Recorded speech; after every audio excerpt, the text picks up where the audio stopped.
Hello, ladies and gentlemen! It's time for part 3 of Day 9 Daily number 511, where we learn to be a better gamer. Watcha! I wanted to give a brief update to some of the subscriber folk out there. I know that there are some people who have subscribed who are still getting commercials. Please contact Twitch TV if that's the issue, because it seems unreasonable to me. Seems totally unfair. And also, this seems like another reasonable time to say, hopefully for the live viewers, the number of commercials is okay. I've been running 2 between the breaks. Hope that's not too many, or if so, let me know. Just send feedback or just type in the chat right now. Yeah. In other exciting news, there are some fine folk who were subscribers who had invalid payment information, like an expired PayPal or credit card or something like that. So all those have been wiped off. If you were a subscriber and something was funky with that, it's just been cleaned off. Just sort of standard system maintenance. I understand, again, because I do not run the Twitch program, because I don't run Twitch.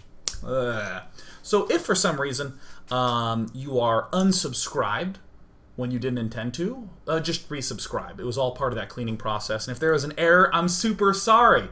Yeah, and of course, warm hearts to all you beautiful folk who help subscribe to the Day 9 Daily. You don't have to do this, but again, if you would like, you may choose to donate $5 a month to the Day 9 Daily.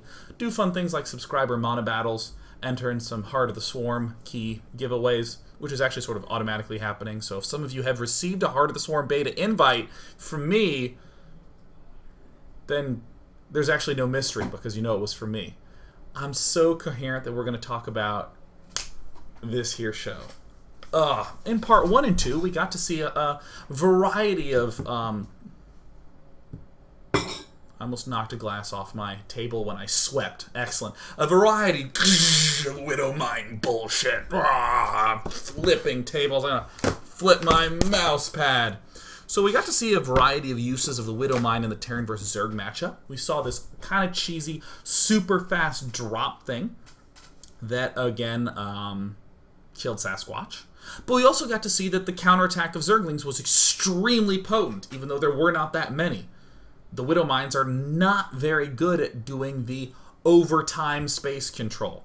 They're good at these bursts of explosions, but Hellions are much better at, like, oh, there's Lings there, running over the Lings, roasting them, and then kiting. Hellions are much better for that. We also got the chance to see some moments when the Widow Mine openings really fell short. I loaded up the wrong replay where QXC was not even playing Terran in it, but we still saw issues with the Widow Mines there. And then we saw another game between Rise and QXC, where QXC was also pinned back into his base. These Widow Mines could not really do anything at all against these roaches, and they had a very hard time snapping back into action.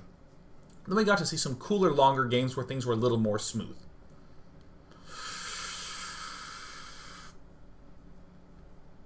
I feel a burp coming on, and I thought it was going to happen, but it's not. Whatever, we'll continue on. What we're going to do now is we're going to look at the Terran vs. Protoss matchup. I will note that there was an opening that Morrow was doing in TVP that seemed particularly awesome, where he would open with a reactored barracks and a factory building Widow Mines. And he very nearly killed players who were early expanding. And that was back when the mines died. Now they don't. Now they shoot once every 40 seconds. Let's look at how bullshitty it can be. Excellent. I'm not sure. I'm saying bullshit kind of recreationally because it's almost hilarious, because I've never seen these strategies before. They're all new to me. But it certainly will cause Protosses to rethink how they want to be opening in these matchups. Let me just show you some of the awesomeness of the new Widow Mine. And then we'll look at, again, something a little bit more reasonable, but again, a nice long-term use of the Widow Mine in Terran versus Protoss. QXC opens with the gas first barracks play. And even though you get here and you might think, oh my god, did he go gas first? You can actually click and just see how much gas he has. And even if you are, say, not really good at knowing, okay, at 240 he should have 2400. You can just compare it to your gas. Did you get yours at a normal time? Yeah. Well, then it should probably be pretty close to Terran, shouldn't it? But it looks like Terran is way ahead of me. Pretty easy. Easy little trick technique. And then we see it. Oh my god. It's a barracks. Oh my god. Pectori Reactor. Now, over in Team Mist's base, he's doing one of these fun-filled double assimilator with 2 in each gas. It's a very nice, efficient way to handle that. Stalker coming out.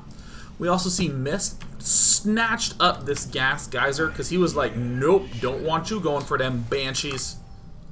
But QXC's not going Banshee, he's going for frickin' Mine Rush. Frickin' Mine Rush. Missed. Goes for the early expand. What does he have back in the main base? Well, he's actually not building a sentry. I'll note, traditionally in this matchup, you think, I need to get my sentries out as early as possible, so that way they can gain enough energy for force fields. You don't need to do that. You can get up a mothership core a lot earlier. And then, when your opponent is coming, you warp in a sentry, and then you energize it. So later sentries work very nicely in Heart of the Swarm. It's a cool way to save some gas.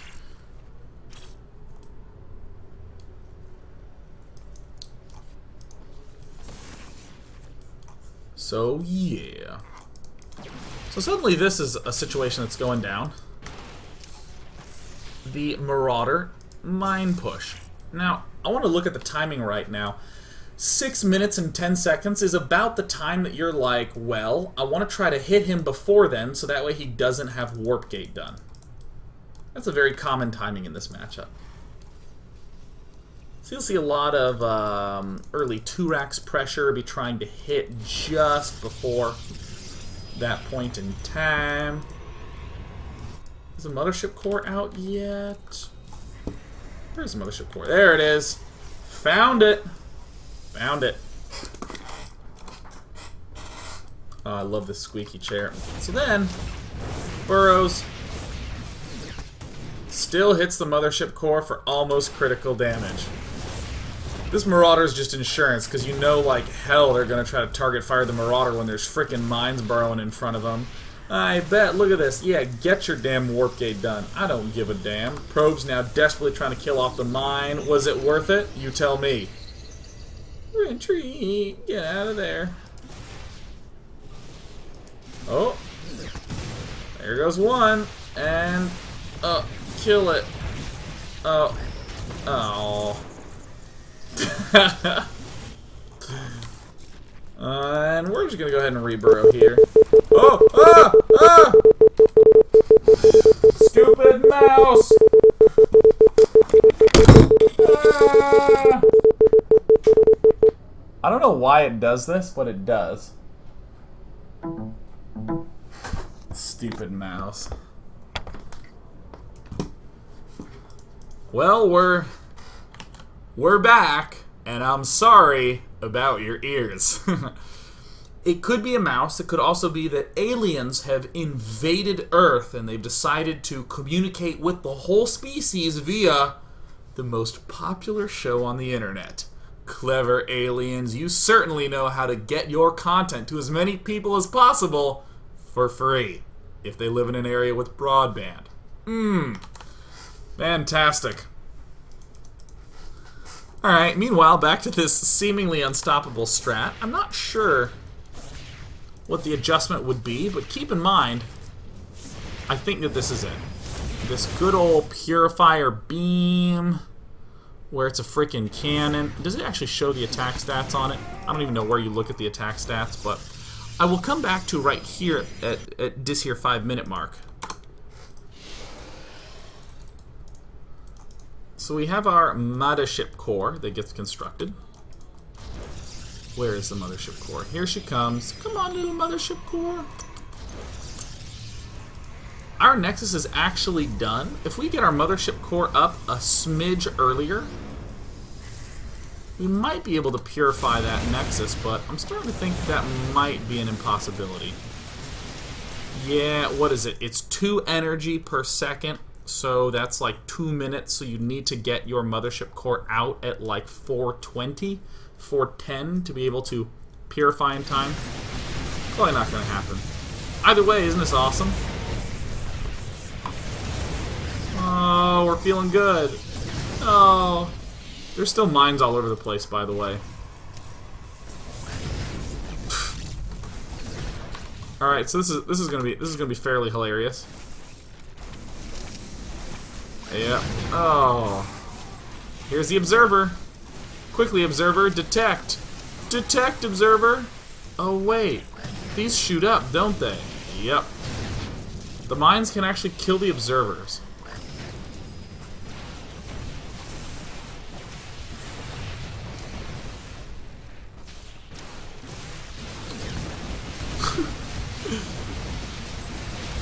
You gotta admit, this is pretty awesome.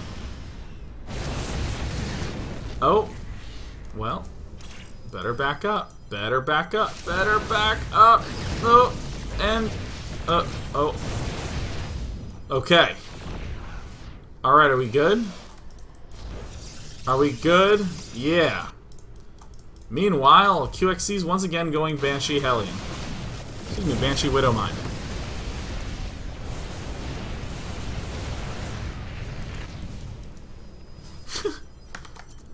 Oh, it sucks. Now,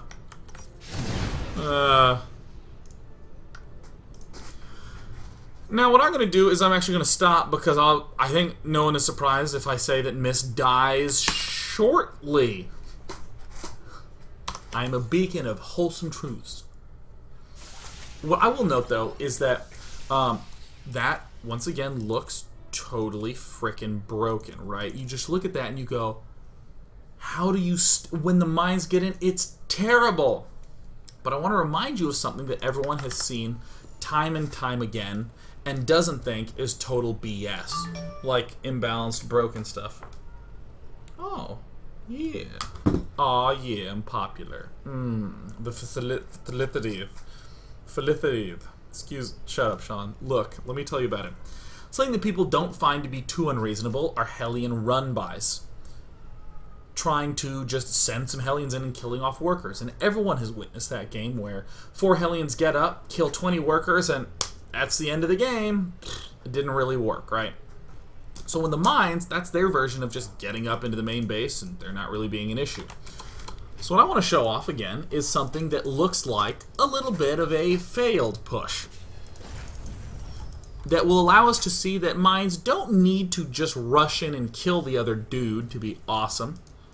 But you can do more simple things with them. So in this game, we did go barracks gas. Not the gas barracks that we did in the last game, but still something that I think everyone would describe as very, very standard. And here comes a factory. It's a little bit late, but not overly so. I mean, the factory is basically as late as the reactor is.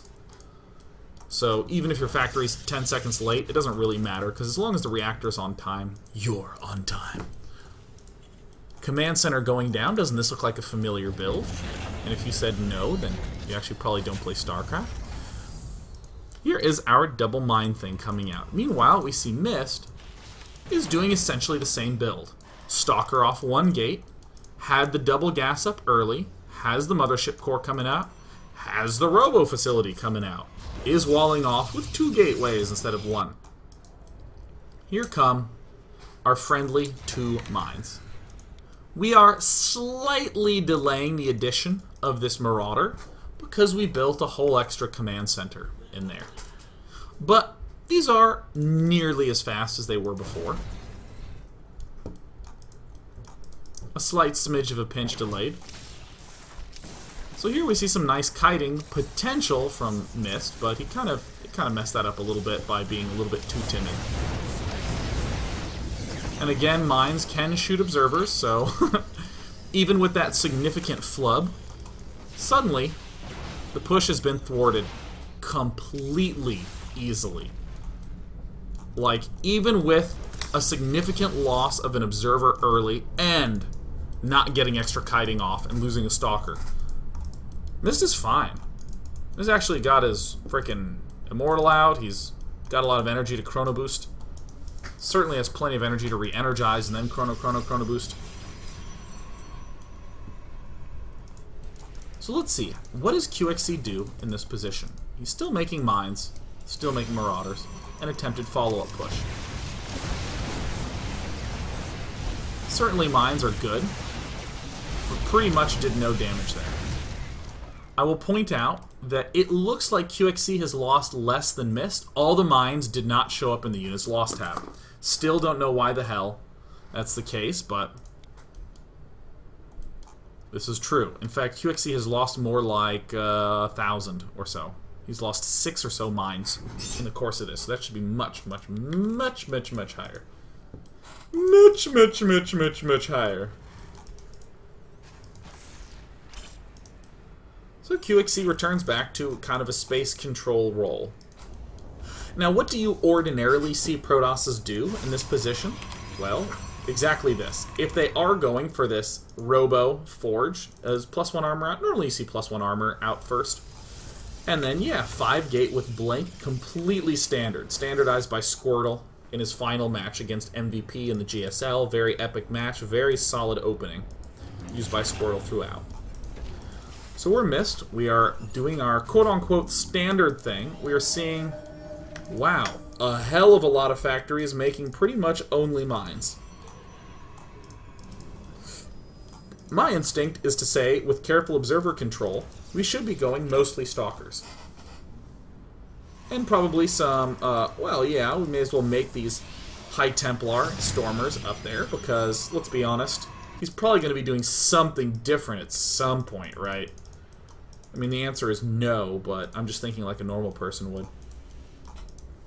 Command centers abound, because we have total lockdown. An attempted Hellion drop doesn't really kill off that much. Some of these workers were killed at the start of the game. We're seeing not an unreasonable playthrough from this. I think his biggest error is not constantly building probes. He has kind of a typical look. And I want to note that with this typical look that you see out of Protoss, Protoss does tend to be 20 to 30 food ahead in the mid-game, and sometimes as high as 40 or 50 as the game progresses. 110 food versus 160 food is not uncommon if the Terran's going Marine, Medevac, Marauder, and the Protoss is going for some sort of Templar-based tech with upgrades. Not uncommon at all. However, we're going to see that issues arise.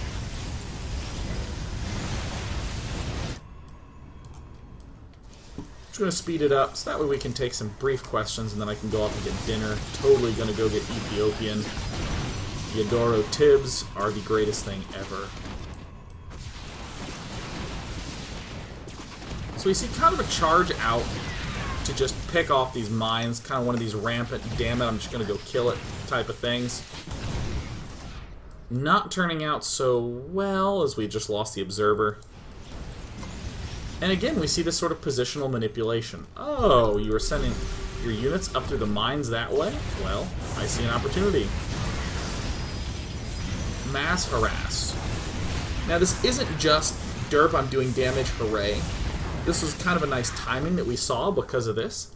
And also the mines help ensure that we're safe for the time being. QXC is going battle cruisers because why not? Battle cruisers. Do you need more justification than this? Doesn't really seem too unfair. I'm actually going to speed it up. Speeding it up, because at this point Mist is looking like he's hurting a little bit. He's lost 16 workers. Not a huge loss. Some nice blink-blanking going on up.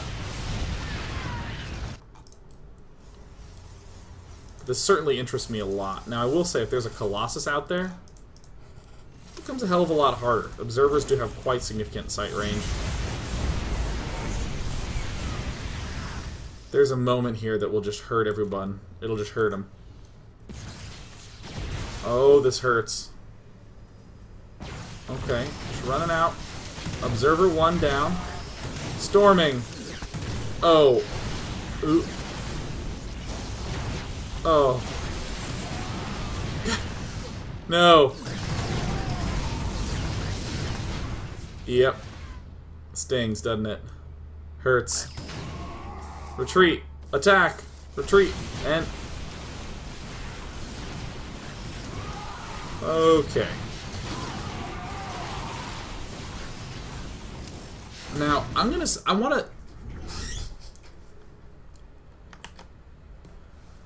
say something And I want you to imagine a person saying this. I don't want you to think that we're talking about StarCraft now. Let's forget that StarCraft exists at all. Let's say we're going out to the Middle East and there's some American troops stationed there, and we go up and we say, "What are you going to be doing today?" To which they reply, "We're going to go attack a minefield." I want you to envision your face when you hear another person with a brain, allegedly, claiming that they will soon be attacking a minefield. Oh, what's that on your rifle? Is it a bayonet? That'll be really useful on the assault against the fucking minefield. So this is something that kind of makes me be like, perhaps there should be somewhat of an adjustment to how Protosses move through the middle of the map. Because it used to be just a sort of like, go! Once you had the blink stalkers, but now there's this sort of like, lead. You can't exactly lead with the observer, you have to like... You have to like scoot the observer, you have to really, really, really, really, really, really micro your observer.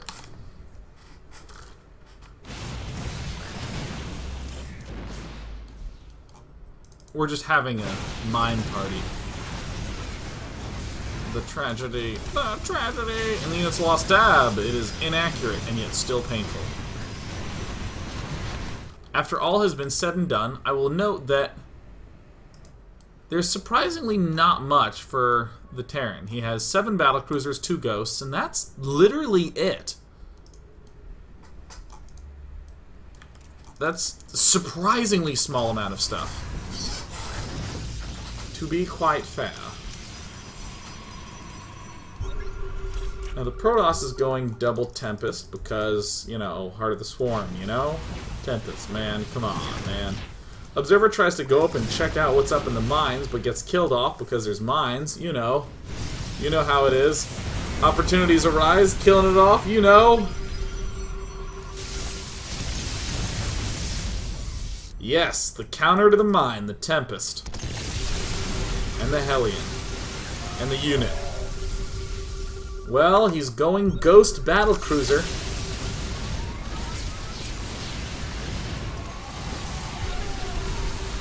Will our Tempest be enough? You know, if you were kiting those, it might actually work. I mean, they do 55 damage versus massive, but Zealots are going to be here in attendance at the battle. They're going to be there. They will show up for the duration of the battle. QXC barely loses and continues to build mines.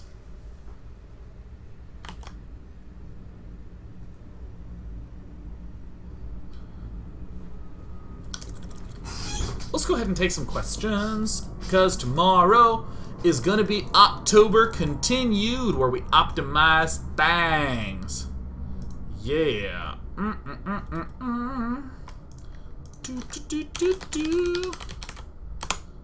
I went to maps.google.com instead of to my thing.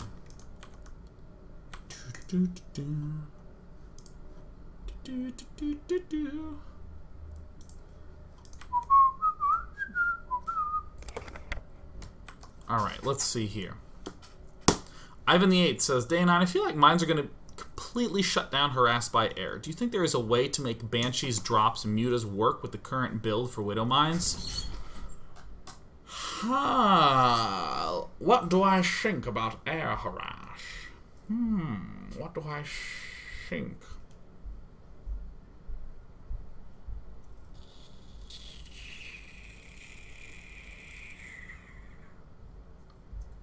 Yeah, they're going to completely shut it down.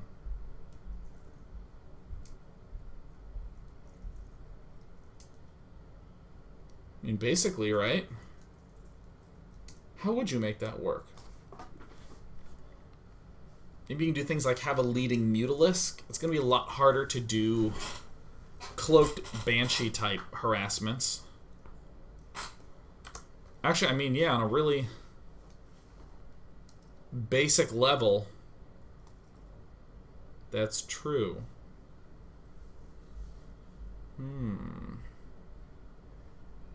Yeah. Yep, don't build air against Terran.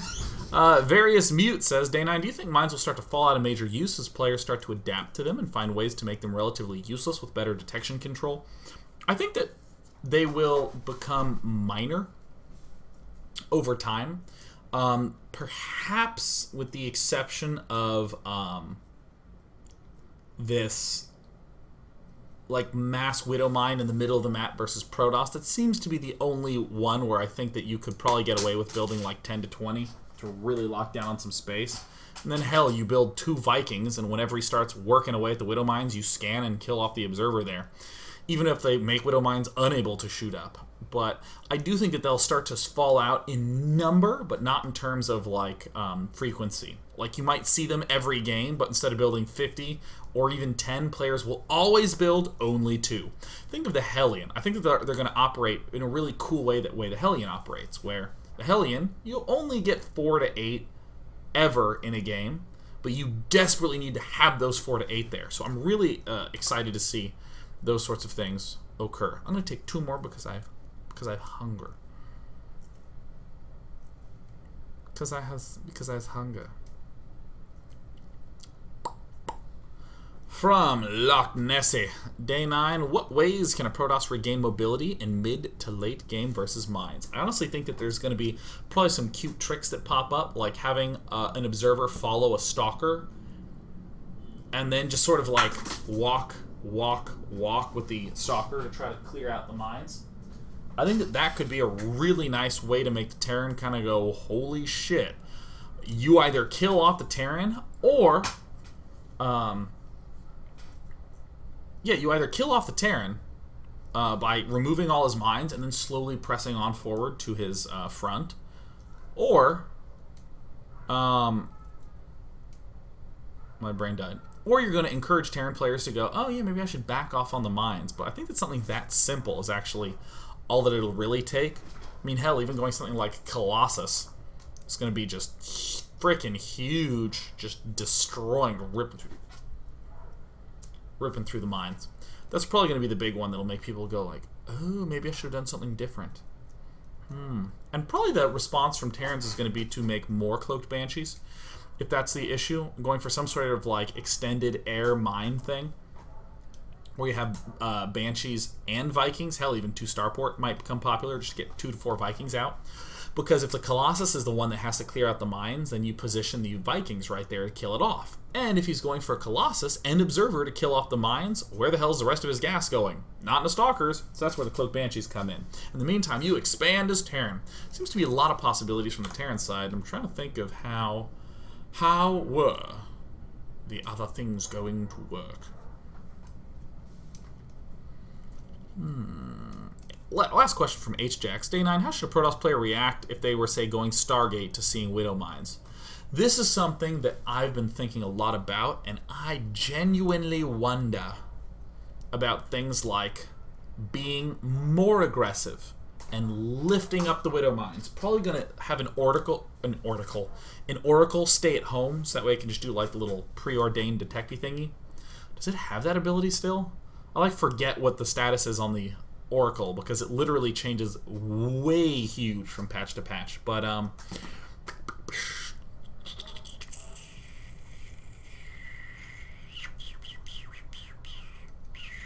probably say make more Phoenixes, because if the player is going for some sort of factory-based tech, he's not really going to be able to build anything that's good against Phoenixes. He can't really get Marines because he doesn't have a lot of barracks, because he went for factory. He can probably go for Thor, but then that makes him passive. Then you can expand more. But I'm kind of up in the air against about Widow Mines, because they seem not in the final state, I will say. That's just what I'm going to say because I'm hungry. Guys, have a great day. Thank you for watching. Tomorrow we will be looking at Zerg optimizations for this month of October. Send me your build orders to Tuesday@day9.tv of you playing a Zerg and thinking, aw, shucks, this build doesn't feel pretty. It does not feel optimized. So without any further ado, I'm gone. Tuesday@day9.tv.